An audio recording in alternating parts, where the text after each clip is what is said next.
So today I'm here with Louise Dockery. Louise is a resilience coach and mentor who helps people to handle their work life and find ways of building resilience to avoid overwhelm and burnout. Thank you for your time today, Louise. So I don't know if you want to start by introducing yourself and what you do. Thanks, Hannah. Yeah, thank you for having me.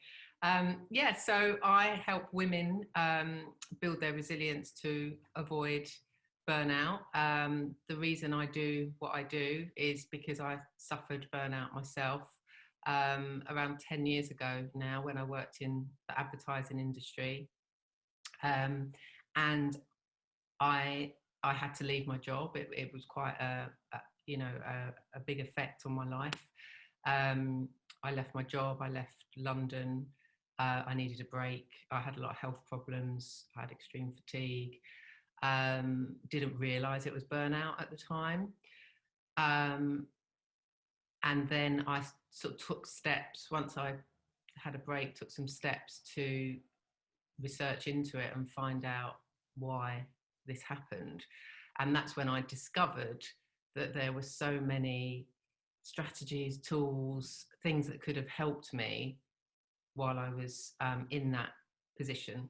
So I'm now a trained resilience coach and NLP, which is neuro-linguistic programming practitioner, to help women with these issues and to be able to handle the day-to-day work-life balance, stress easier.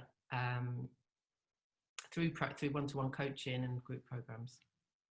So was this something that you noticed was coming on, or did it happen quite quickly and you suddenly hit burnout unexpectedly? I would say that the last year of my career was when the cracks really started to show. But when I looked back, it was a real sort of build-up of bad habits. I think one of the biggest signs for burnout is when you lose interest in your sort of day-to-day activities or daily life that would normally give you joy and pleasure. Family events were just an irritation, something that got in the way, or having to celebrate a friend's birthday. I'd always be late, or, always be on my phone, constantly on my BlackBerry, as I had in those days. So I think that's a real sign to look out for, when you're not present at things like family and friends events that you would normally really enjoy. It becomes an irritation that you have to attend these things. And I think that's quite a big sign. I think it can be quite hard to notice that in your own mindset, because you see yourself as a hard worker and that you're doing the right thing. I imagine there's quite a lot of people probably listening today who may only just be joining this LunchWell event because it's intriguing to them, or they've not really experienced wellbeing before. It's something new. But I imagine there are also quite a few people who may be resonating quite a lot with what you're saying, and haven't maybe put the two pieces together so far because of seeing themselves as just a hard worker, or they're working at home. They don't feel like they could be burning out if they're staying in their home. So for those people that maybe hadn't really put themselves in that box before, what would you say to those people? And I agree. The added complication of working from home in the last year has definitely added layers to it. At least when you're in the office, you can have some sort of social life with colleagues, even if it's still all, you're still spending it with work colleagues. And also that feeling of always needing to be on, because people know there's no excuse. You're at home, your emails are always there. So setting boundaries, which is a big thing for avoiding burnout. There's different boundaries to be set now if you're working from home. But if people are starting to recognising some of these things, and this need to show people that you're busy, wearing busy like a badge of honour is one of the expressions. And I feel that comes from, and it might be something for people to think about, that when you go through your 20s, you leave university or school or whatever, and you're trying to do well, you're doing your best, obviously, you know, you're trying to prove yourself, always there to help people. You know, in your first couple of jobs in your 20s, you're going to be striving to make a name for yourself, perhaps be up for promotion, get to the next step, make more money, make your family proud, you know, competing with your peers. And those habits become ingrained through your 20s. And then as you reach your late 20s and early 30s, you might reach that position that, you know, that you deserve. You may have been given some more responsibility. You might be managing people, but you still have those people-pleasing habits and feeling the need to prove your worth. And that just becomes exhausting. You can't do that while you're in a responsible position. It just doesn't work. And for me, that's what was the big excuse me, that was the clash, I guess I would say. I was trying to do both. I was still that person that, you know, I wanted to show others that I was good at my job, I could be there, you know, I was always the one to say yes. But I wasn't taking a step back and realizing that I needed to change to be able to manage the responsibility and be a manager and grow within the company. So that would be my advice for somebody who's recognizing some of the things I'm talking about. You know, is it that they're still being that person that they were trying to be when they started out in their career, which is totally understandable. But if it's becoming a problem, you have to be aware of it and you have to start addressing it and making some small changes to your behaviors. And actually, it's, you know, and that's what I always like to say to people as well, it's not a massive change. It doesn't have to be you changing your whole personality and you turn up for work one day and all of a sudden you're this person that says no all the time. You know, it's small changes that can make a really big difference to how you feel about yourself and how other people treat you. Yeah, I think it's really interesting how obviously well-being and self-care have become sort of buzzwords in the last year, especially with the pandemic and people working from home and juggling different priorities. But I know a lot of people say, oh, I don't have time to do those things for myself. So are there any small steps that people can do to start making those changes to make themselves more resilient? Yeah, definitely. I mean, there's a quote around meditation that they say if you don't have time to meditate for 20 minutes, you need to meditate for an hour.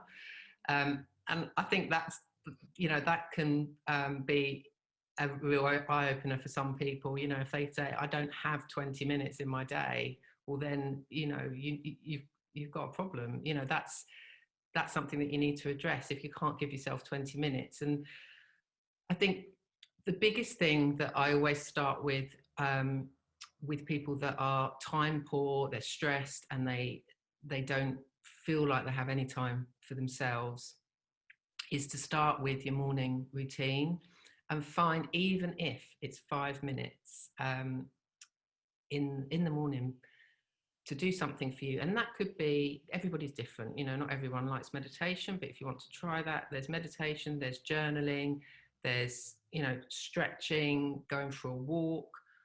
It might be a 20-minute jog, you know, whatever you want to do for you. But the most important thing about it is to do it before you do anything for anybody else. So before you open your emails, you know, that's a big one.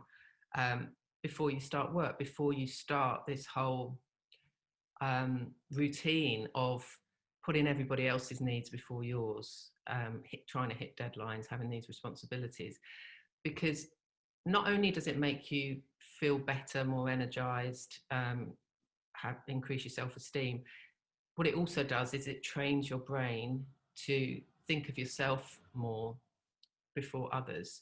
So that's getting yourself in a habit, your brain saying, yeah, I am as important as other people, hopefully more important as you continue to do it.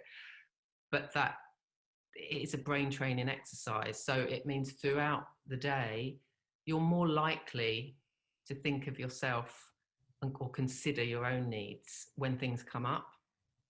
And that could be, you know, like I said before, it doesn't have to be a massive change. That's a really small thing that you can introduce into your day that can actually make a really big difference, because it's got so many benefits. And the brain training thing, so that comes into it with the NLP that I talked about, neuro-linguistic programming. And it's a really interesting part of self-care. You know, these exercises can be really small but make a big impact. Yeah. So just to finish off and round off, are there 3 like quick fire top things that you would recommend someone to do to start their journey to a more resilient work life? Yeah, I think number one, everything I feel starts with awareness. So number one is to have awareness and recognize that you are either heading for burnout or there's something that you need to change. You know, I think you can't find a solution and you can't make changes until you admit that. So yeah, number one is really to just think about how are my sort of daily actions and behaviors affecting my mental health? How do I feel at the end of the day? How do I want to feel? You know, just really sort of checking in with that. And then once you have that, the second thing I would do is, like I said, the morning routine. I think it's a real game changer, or it might be an evening routine. You know, I talk about it a lot on my Instagram. You know, the different things that you can do, like starting your day the night before. For you, it might be that you spend 10 minutes sorting out your diary, writing your to-do list, getting things ready, so the morning you're ready to go. You know. Recognizing what works for you, and that's why the awareness is so important. Some people are morning people, others are night owls, and that's okay. You shouldn't force yourself to be someone that I should be, or I should be more alive in the morning, and I should be, you know, it's working with what suits you and your personality. And I think that's a really important part of not burning out, trying to be someone that you're not. So awareness, and then secondly, looking at where you can fit in some self-care in your day. And then thirdly, boundaries, which is a whole other subject, but I think it's a really important one. The boundaries might be the issue of where you're overworking, and feeling like, you know, you're being affected by your work. You've got to, you know, set some boundaries. And a good way to start with boundaries and setting them is to take out any softening language that you have in your communication. And like I said, this is a bigger subject, but the reason I say start with your written communication is because that's easier to start with than face to face. So taking things out like, I'm sorry to chase, or I'm just checking in on, or I'm sorry I can't make that meeting, you know, constantly apologizing.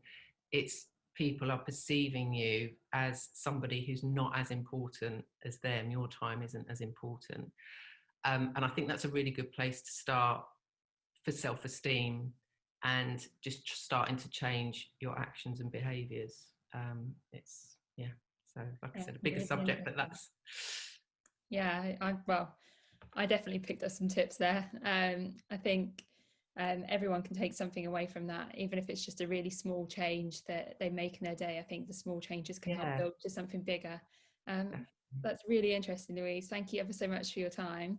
No problem. So just quickly to finish off, if people want to find out more about yourself and the services you offer, how can they find you? Yeah, so my Instagram tags, I think and Facebook tags you're going to share, or my website is louisedockery.com, just my name. And I offer a free 30-minute discovery call if anyone wants to, you know, talk about their situation, get a few tips, and find out more about the group programs or the one-to-ones.